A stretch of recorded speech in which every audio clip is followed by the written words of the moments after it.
Shalom from Israel, dear family and friends, and we're marking the promises of God in our Bible so that we can share them with others and that they can know the exciting, free gospel of God that He has for them in the Messiah and all of the precious promises that the Messiah has procured and has promised and will deliver on.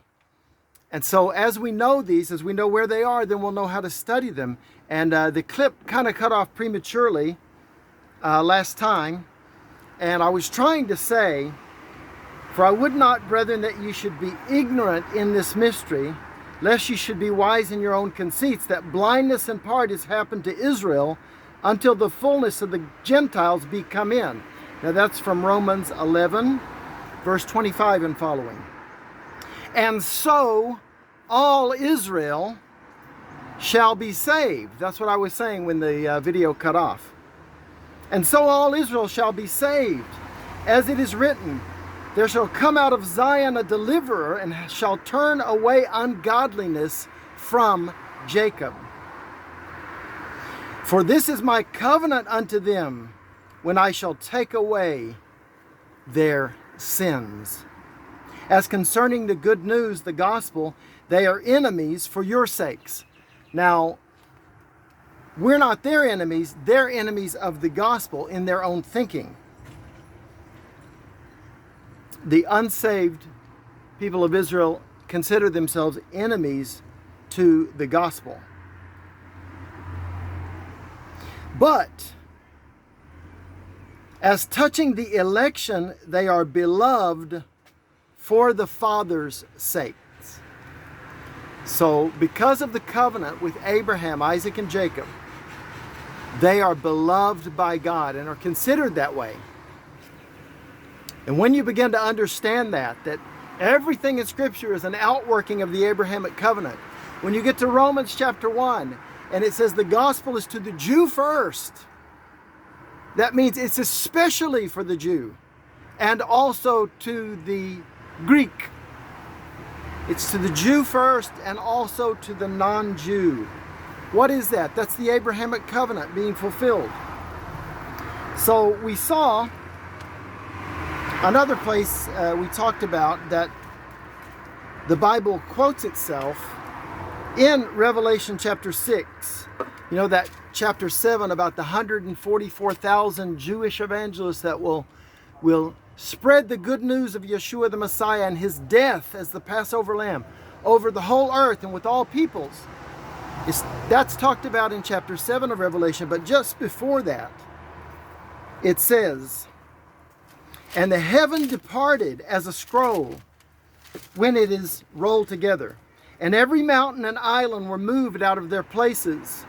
And the kings of the earth and the great men and the rich and the chief captains and the mighty men and every bondman and every free man hid themselves."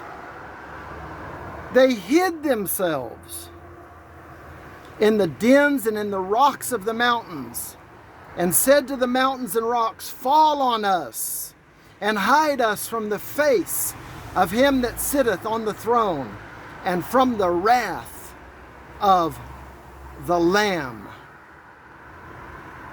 For the great day of his wrath is come, and who shall be able to stand?" No one will be able to stand without the free grace of Yeshua HaMashiach, Yeshua the Messiah of Israel, the Jewish Messiah. And we've come now to the last chapter of Hosea, Hosea 14. Interesting verse here in Hosea 14:2 about the calves of our lips. Anticipating the time, he's already said earlier that for many days Israel will not have a functioning high priest, and they will not have a temple sacrifice. And those are the days we are still living in. The only sacrifice that is acceptable before God is the sacrifice of the blood of the Mashiach, the Messiah. Verse 1, "O Israel, return unto the Lord Yahweh thy God, for thou hast fallen by thine iniquity. Take with you words. This is describing how a person is born again. Take with you words and turn to the Lord, Adonai Yahweh. Say unto him, take away all iniquity and receive us graciously. So we will render the calves of our lips, the calves, C-A-L-V-E-S, the calves, the bulls of our lips. There will be no sacrifice, but instead of that, it seems to be that prayer is put here in place of the actual sacrifice. And the only object of that prayer should be the death of the Messiah.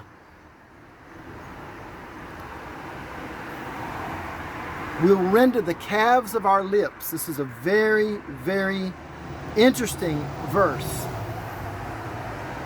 And I think the Septuagint, the Greek translation, 200 to 300 years BC, says the fruit of our lips or something like that, but it's the bulls, the calves of our lips. Ashur shall not save us. We will not ride upon horses, neither will we say any more to the work of our hands, ye are our gods. Thank God they're going to be cured of idolatry forever. For in thee the fatherless findeth mercy, and I will heal their backsliding. This is the Jewish people coming to know their Messiah. I will heal their backsliding. I will love them freely, for mine anger is turned away from him. I will be as the dew unto Israel.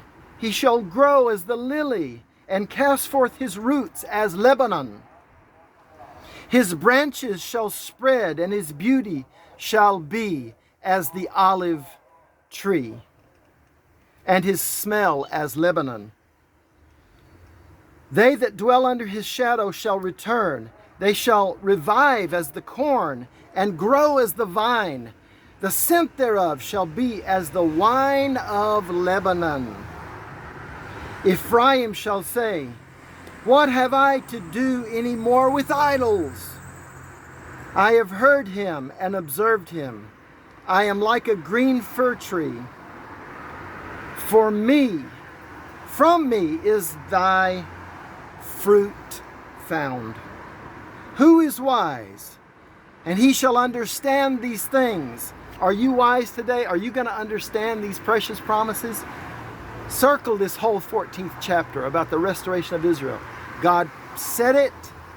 I believe it, and that settles it. No, God said it, and that settles it, whether I believe it or not. But God gave these promises. He's going to save his people Israel. Pray for the peace of Jerusalem. Pray for it to happen.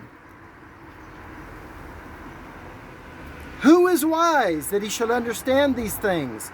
Prudent, and he shall know them. I pray that that's you today.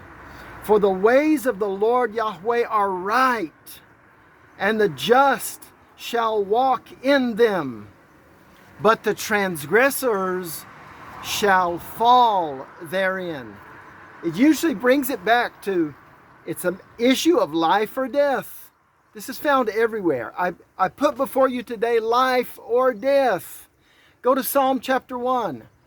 The way of the godly man, and happy is the one that listens to the law of the Lord, the Torah. But the way of the wicked shall perish. It's over and over. Choose life or choose death. I pray you'll choose life. I pray you'll share life by sharing these promises. Love you so much. Until next time, shalom from Israel.